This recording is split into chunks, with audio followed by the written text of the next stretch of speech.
So you telling me we have Joaquin Phoenix, director Ridley Scott together in a war film? Sounds pretty good. Sign me up. Let's see how it turned out though. My name is Brandon Keith Avery, and this is just my opinion.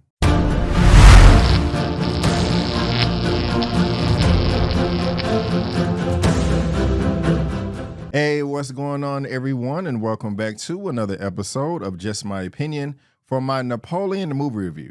And if this is your first time finding me and you happen to like the video, please give me a thumbs up and consider subscribing. All right, guys, we have this Napoleon film, and to be honest with you, I was really looking forward to it. Just like I said in my intro, this is being directed by Mr. Ridley Scott, and he's kind of a hit or miss director for me. One of the best films that he ever directed was The Martian and also Gladiator that came out in 2000. Pretty much everybody likes that. Hannibal was good. Black Hawk Down was good. I didn't like the theatrical version of Kingdom of Heaven, but I heard that the director's cut was much better. Everybody loves American Gangster. That was fire. Robin Hood did suck. No one really liked Prometheus except for me. I did like that film. Exodus, Gods and Kings was a big old dumpster fire, crap in the bed. However, like I said, I love The Martian. That was off the chain, and Alien Covenant was disappointing too. And so, yeah, he's hit or miss for me, but I was just saying to myself, okay, I think that Ridley Scott is going to take this material, take this character, and give us a nice, compelling story that everyone could love and appreciate. And just, learn, like I said, because, Napoleon, he's an interesting character. I don't know all the ins and outs. Some people like him. Some people hate him. Some people are in the middle. But my expectations going into this film were super duper high for those reasons I just listed. But before I get into all the nitty gritty, before I talk about all my likes and dislikes, let me tell you exactly what this film Napoleon is all about. An epic that details the checkered rise and fall of the French Emperor Napoleon Bonaparte and his relentless journey to power through the prism of his addictive, volatile relationship with his wife, Josephine. Now, the very first thing that I loved about this movie is just how brutally violent it is. Early on, when the film starts off, we have someone dying from a guillotine, and they do not hold back on the gore, on the carnage, on the guts. I was saying to myself, God dang, this is a great way to start off the film and set the tone for what we're about to go on for the next 2.5 hours, 2 hours and 38 minutes to be exact. So if you are squeamish, this movie is not for you because they do not hold back on the blood. There was even one scene to where I saw a horse charging on the battlefield, and he took a cannonball straight in the torso right here. I've seen horses blow up in other war movies before, but not to where the cannonball actually hits their chest and you can see it open up, splatter. I was like, oh my God. There was even one scene to where a bunch of people were running, charging towards a whole line of cannons, and they just let it off, and they were only like 20 yards away. That was ridiculously gruesome, but I loved it. So if you are not into the blood, the guts, and you are squeamish, again, this movie is not for you. The next thing that I loved about this movie is the set design and the costumes. They did a great job there. At the very least, this film does deserve to be recognized, to be honored at the Oscars for the costume design, because I thought that was perfect. I don't know if majority of this film was filmed in CGI, where they hired a bunch of extras, but everything did look practical. But there was a number of times where there was a large, wide shot just showing all of the townspeople in their makeup, in their costumes, in their wardrobe. And I was saying to myself, gosh, this really does look authentic and pulls you into the late 1700s, early 1800s in this old period piece. And the next thing I really did like about this film are the performances by the lead, Joaquin Phoenix, and his wife, Josephine, being played by Vanessa Kirby. I found about half of it to be entertaining. Now, there was a lot about Napoleon's character in this film where he didn't react too much, but when he did, dealing with his wife, Josephine, that's where all the passion and drive came out of. This is a very sensitive man, a very emotional man that does not have control over all his emotions. and his wife brings it out of him. But when they was bouncing off of each other acting, I really did enjoy their performances for the most part. But guys, unfortunately, those are the things that I really did like about it. It's not much, but now let me transition to some things about the film that I really did not care for at all.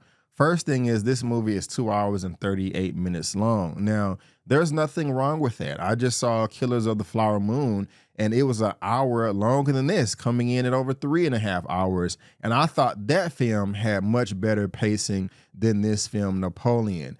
At the 1 hour and 45 minute mark, I looked at my watch and I said, oh my gosh, we have 45 minutes to go. I don't think I can make it. I'm ready to leave right now because I am not having a good time. This story dragged, unfortunately, and the way they told the story was horrible, piss poor.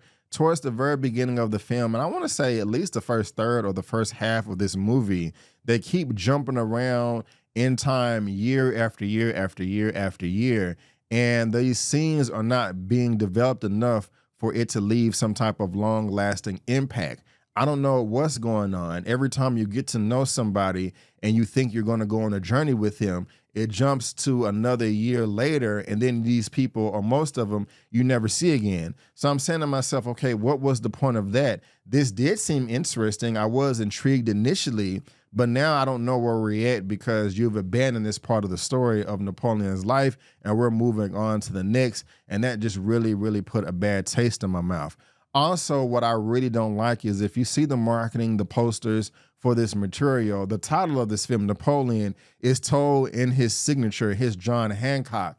But they use that font too much in this movie to where it leaves you confused and you don't know what's going on. If you want to have that just for the title to reveal at the very beginning of your movie, that's perfectly fine. But when the film, towards the beginning especially, is jumping from year to year to year, they're introducing characters to you and they're using that font to display their name or what their rank or occupation may be. But for one, they don't leave it up on the screen long enough for you to actually read it and understand. And also you can't read it anyway because of the font.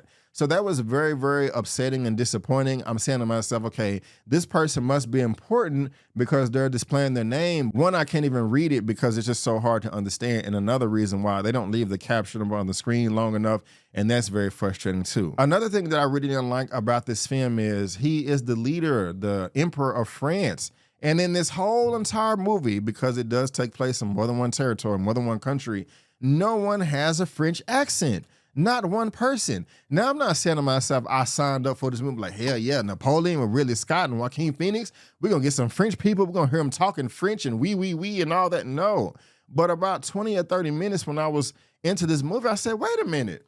Why does this man have an American accent? Why is nobody speaking French at all? Now, if he is not able to provide a French accent, and I'm talking about Joaquin Phoenix, hire somebody, get somebody that can. But that was a distraction for me after a while. Like, okay, this is not accurate at all in the least. No one has a French accent, and that really does grind my gears. And also what's frustrating is I was ready and prepared for a dialogue-heavy movie. I was going into this movie wanting to see a bunch of war scenes and the strategy behind it, but I was also prepared for a dialogue-heavy movie. Unfortunately, you can't understand what half of the characters are saying. I don't know if it was the theater that I was in or the people that was over the audio mixing or editing, but it's just not good. And I was going to write it off saying, okay, maybe it's the theater I'm in. But what doesn't make sense to me is I can't understand half of the characters sometimes, but when Joaquin Phoenix is narrating his life, that audio came through crisp clear. I don't understand why the rest of the movie could not have done that as well, but it was really jarring to where I can hear him clear as day while he's narrating, but when he's going through his normal life in the film, you can barely understand people at times. That's something else that's very, very frustrating. And I also really don't understand why Napoleon has so much love and admiration. Now, in real life, there may be a legitimate reason, but I don't think they did the best job of explaining that in this film because, again, he is very sensitive, he is very emotional, and that does come across annoying. They kept showing scenes to where he's being embarrassed in the press by his wife. And so it seemed like he was coming off as like simp level 9,000 or some type of cuck. Now, he could have all the love and admiration because he's a great war strategist, but that's also another complaint about this movie is when they're showing the war and the strategy, they're not showing enough of it. It's very brief. We only get 3 war scenes out of a 2.5-hour movie. Now, the last battle in this film was very fulfilling. That was the best part of the film to me. But the 2 battles prior to this, they were too brief, and I wanted to see more of them. There is one in the trailers to where he is fighting his bad guys in some ice. And that is very clever. I just felt that it was rushed through and they didn't spend enough time there. And I just wish that it was drawn out. The second battle started out great and I was into it. And at one point we got a nice bird eye aerial shot of the battlefield showing both opposing sides trying to charge each other. But right before they're about to clash, it cuts away to another scene toward the aftermath of the battle. I'm like, what the hell is this? I wanted to see them fight. I wanted to see them grind it out and try to kill each other, but all you did was tease us, and I don't like that at all. Why? This is the main thing that I think most people want to see when they're coming to see this film, and I'm spitting everywhere. I'm sorry about that, but they took it away from us. They robbed us, and I don't like that. Shame on you, Ridley Scott. That was a tease, and I really didn't appreciate it. But the last thing that I really did not like about this film and just really rubbed me the wrong way is what it did focus on. Now, I read in my synopsis earlier, an epic that details the checkered rise and fall of the French Emperor Napoleon Bonaparte and his relentless journey to power through the prism of his addictive, volatile relationship with his wife, Josephine. Now, his wife, Josephine, is being played by Miss Vanessa Kirby, and I'm not going to crap on her. I think she did a great job. However, this is not what I came to see. The film spent too much time on their toxic relationship. I did not read that synopsis until after I saw the film, so if you still want to go see it, just know that majority of this, the duration of this, is going to focus on their toxic relationship. But it was boring as hell, and I just really did not like it at all. I mean, my goodness gracious, when I say it's toxic, it was toxic. At one point, they're screaming at each other, you ain't shit, you can't do nothing without me, you are a loser, you are nobody. And then the next scene, people are, oh my God, I love you, I can't do anything about you, or oh my God, I miss you, I love you, da, da, da. Back and forth, back and forth, back and forth. The next thing I didn't like about this film was the sex scenes between them. Oh my gosh, it was so horrible, cringy, and uncomfortable to watch. And I'm going to be honest with you, okay? Men, when we're in the bedroom, we have to put it down. And I think it's safe to say that everybody has fallen short before. You take notes and you try to do better next time. But the way that Napoleon was having sex with his wife was appalling. It was like he was trying to punish her, like he was mad at her or something, like, oh my gosh, like it was just nothing but like, take it, take it, take it, take it, take it, take it. Like, are you even trying? Because it doesn't seem like that at all. And I felt sorry for his wife. It looked painful. It looked like it hurt. And I don't understand why they just spent so much time there when it just wasn't that interesting. Now, when the film ended, one of the last captions that came up on the screen was, Napoleon's last words were France, Army, and Josephine. And so in real life, if his wife was that important to him and drove him through everything that he did, okay, that's great. I understand why you would want to focus on that in the movie, but the execution was horrible in my opinion, and you still could have shown us more war scenes or told a better story, had a better through line, but you just didn't do that. And it just turns out to be a bad film, unfortunately. Another bad one on the Ridley Scott filmography. Overall, I thought this should have been a TV series instead of a movie. They tried to compound too much of Napoleon's life in this film in 2.5 hours, and you just can't get to know anything, people, or understand the story, again, for it to have some long-lasting significance or impact. And that's a bummer because I was really, really looking forward to this. I was also hoping that they would show some mention of the Haitians beating the French that happened around 1801 to 1804 between that time, but no, the film conveniently skips over those years. It goes from like 1799 to 1805, And of course, they can't talk about all battles. I'm being a bit biased right there, but it is something that I did want to see. But unfortunately, we did not get that. Guys, I really didn't enjoy this movie at all, and I'll give my rating for this at the very end. But for now, guys, that is just my opinion, and I want to thank you so much for tuning in. If you did enjoy this video, please go ahead and give me the thumbs up. Help me reach that next milestone of 50,000 subscribers. And if I had to rate Napoleon out of a 1 out of 10, I would give it a solid 5 out of 10, right there in the middle of 5. I was thinking maybe like a 4, 4.5, but I'm gonna give it a 5 out of 10. And as far as my rating scale, that's failing to me.